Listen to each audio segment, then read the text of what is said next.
Hello, morning, and welcome in the series of the IPMET previous year questions. So, in this video, I am going to discuss IPMET 2023 short answer solutions.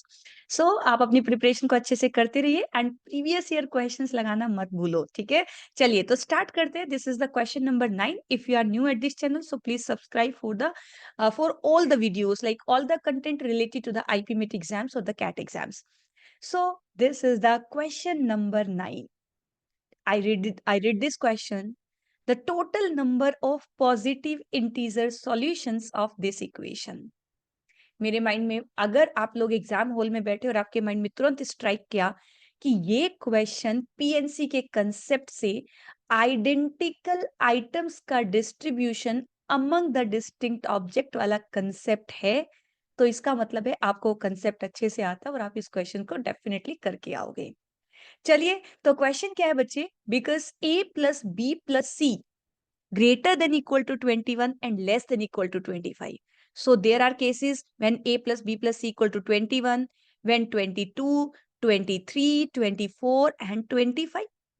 Ma'am इसमें हमें 5 cases लेने पड़ेंगे, but आप बहुत smoothly इस question को solve कर सकते हो.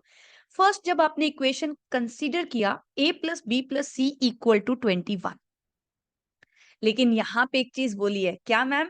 Number of the positive integer solutions, and we know positive numbers means the natural number.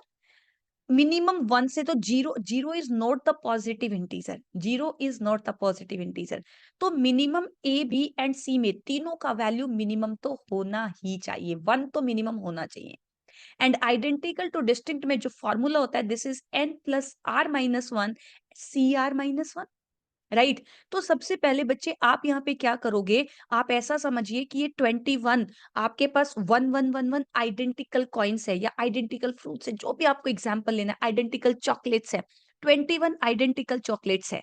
तो आप एक एक चॉकलेट तो सबको मिनिमम आपको देना पड़ेगा, क्योंकि पॉजिटिव इंटीजर सॉल्यूशंस की बात की है.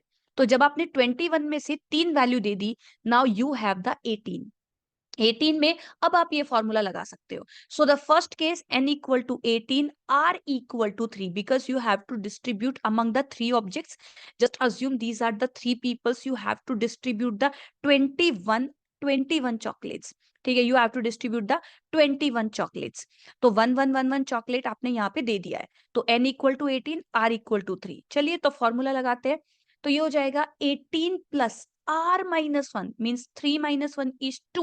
तो 18 प्लस 2 C2, तो ये हो जाएगा 20 C2.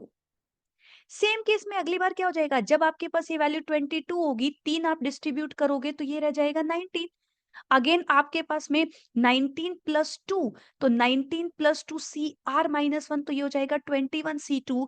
Next value will be 22 C2, 23 C2 and 24 C2, right. आपको लगा इसमें टाइम? नहीं. एंड वी नो कि जब हमारे पास NC2 होता है, this is n into N minus one divided by two, n into N minus one divided by two. तो 20 के केस में हो जाएगा 20 into 19 by two. The next value is 21 into 20 by two. Next value is 22 into 21 by two. The next value is 23 into 22 by two. And the last value is 24 into 23 divided by to. बस solve कर दीजिए. 2 से cancel होगा, 10 into 9 is 190. 2 से cancel होगा, this will be 210.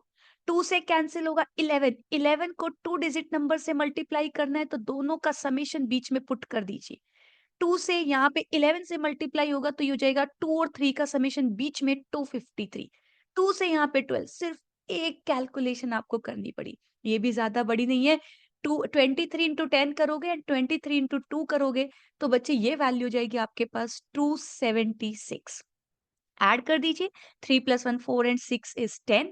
9 और 1 10, 13, 18, 25 and 1 is 26. ये हो जाएगा 2 4 8 एंड 1 इज 9, 9 और 2 is 11. So there will be total 1160 positive integer solutions for this condition. So the concept was identical item distributions among the distinct object. The formula is n plus r minus 1 c r minus 1. Positive integer था इसलिए मैं हर case में एक एक एक एक value तीनों को दे रही थी and then I use the formula. Calculation was very simple. ठीक है, सो ये क्वेश्चन आपके आईपीमेट एग्जाम में करने जैसा था लास्ट ईयर. सो चलिए, स्टे ट्यून्ड, मिलते हैं नेक्स्ट वीडियो में. Thank you so much guys, bye bye, take care.